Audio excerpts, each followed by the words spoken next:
अरे का बा पवनवा में का बा, देखे में छक्का बा, हिजड़ा उपक्का बा, खेसारी करेला से जाम ओकर चक्का बा।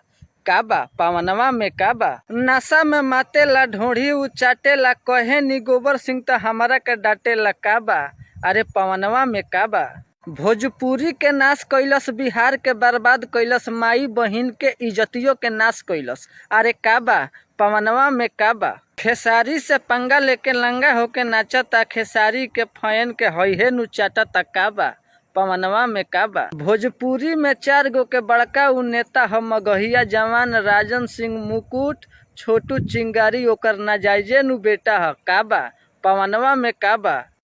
तो जितने भी खेसारी भाई के फैन इस वीडियो को देख रहे हैं, ज़्यादा से ज़्यादा शेयर कीजिएगा और कमेंट करके बताइएगा कि ये वीडियो कैसा लगा। अगर हमारे चैनल पर नए हैं तो सब्सक्राइब कर लीजिएगा। Love you.